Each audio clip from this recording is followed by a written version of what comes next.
Gaza, How to Survive a War Zone. That's the BBC's title of a documentary that went out.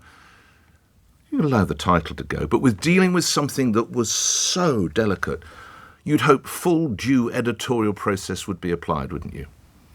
Even at commercial organisations at which I've worked down the years, which had nothing like the staffing that the BBC enjoys, that would dream of that staffing, paid for, I remind you, by you and me through the TV tax, you would be walking on eggshells. You'd want everything, if I'm allowed to use this expression, copper-bottomed, every T crossed, every I dotted, whatever it might be. I want to know everything. I want to know the lineage of everybody involved. Here's how they advertise the programme, following the lives of 4 young people trying to survive the Israel-Hamas war as they hope for a ceasefire, a vivid and unflinching view of life in a war zone.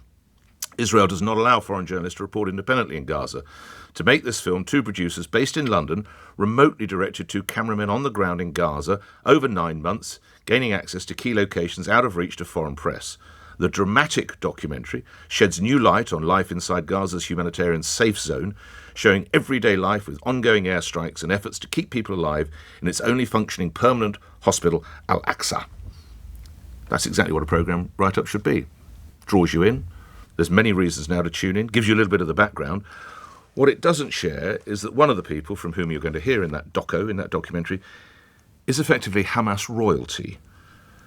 Yes, the BBC now stands accused of focusing this on the son of a Hamas government minister who, if you track it actually back, his grandfather is the founder of Hamas, and I'm not very good at these pronunciations, Ibrahim al-Yazuri, who's previously been jailed by Egypt and Israel for involvement in proscribed terrorist organisations.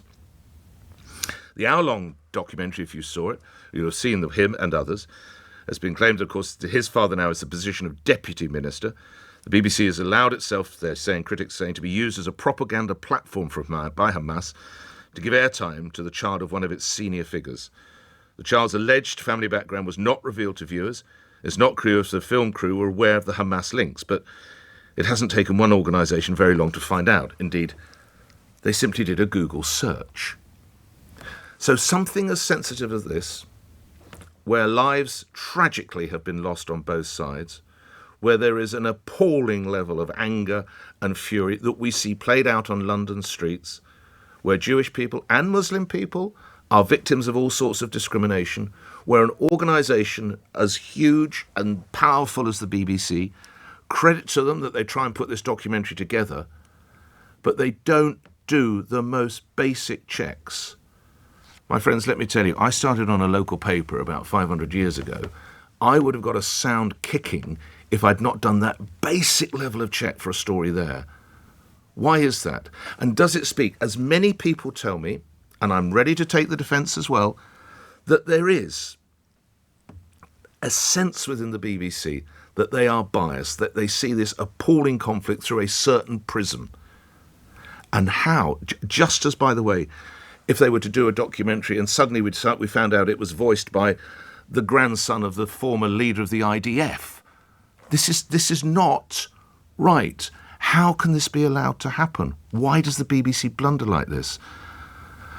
Well, let's turn to Danny Cohen, who effectively ran the place. He was director of BBC Television. He's now president of Access Entertainment. Joins me now. Let's start with the premise of the programme, if I can, Mr. Cohen. It's a good idea for a show. It's something you probably would have given a thumbs up to, isn't it? Morning to you. Good morning. Yes, listen, there's a war going on. People have suffered on both sides as a result of the terrible Hamas attacks on 7th of October that provoked the war. And people are suffering. Innocent people are suffering on both sides. So, yes, the premise is acceptable. How the programme was made is the issue.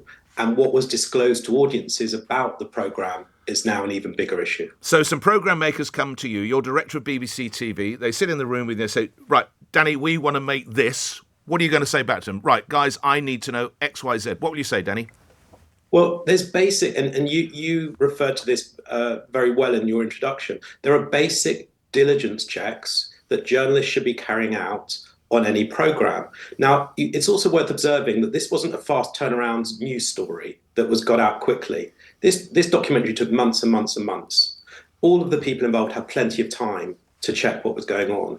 And I think the key question for the BBC this morning is, did they know that the documentary principally featured the son of a terrorist leader. Did they know that?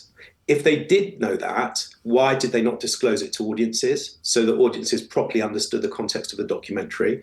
If they didn't know that, what diligence checks did they do, and why did those diligence checks fail?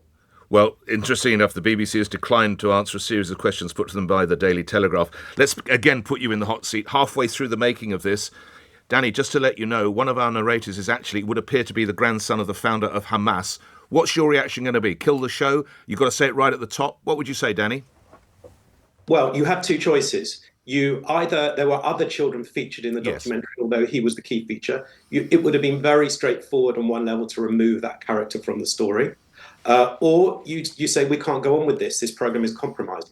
As an absolute minimum, the audiences, license fee payers, should be aware when they watch the documentary that there's the son of a Hamas leader, key featured in it. And if you know that, you of course begin to wonder, are these scenes real? What has been constructed? What actually happened? All of the doubts you should have as a journalist about how the scenes were set up and what played out come into play. It looks, by the way, Nick, that the same child appeared in a Channel 4 story a few weeks ago. It appears that he was accompanied by a man who appeared to be his father. That clearly wasn't his father. Right. In that Channel 4 story. So it looks, and obviously more research is needed this morning, it looks like there's history of this as well, and there's manipulation going on. I would say, by the way, that the CEO of BBC News, Deborah Turnis, pledged a while ago to provide full transparency to license fee payers in how the BBC goes about its journalism. So I don't know why this morning the BBC is not answering those questions about whether they knew this boy was the son of a Hamas leader or whether their diligence checks simply weren't fit for purpose. Finally, when so much of this, as regards the journalistic side, Mr. Cohen, has turned on misinformation, whether deliberate or accidental, how important would it have been for the BBC to get this right from the outset? So the chief rabbi, the Jewish Board of Deputies, the Community Security Trust, the Jewish Leadership Council, they have all been clear that the BBC is contributing to an atmosphere in this country in which Jewish people feel less safe because of anti-Israel bias in their journalism. I've written on it countless times. I've had conversations with the BBC.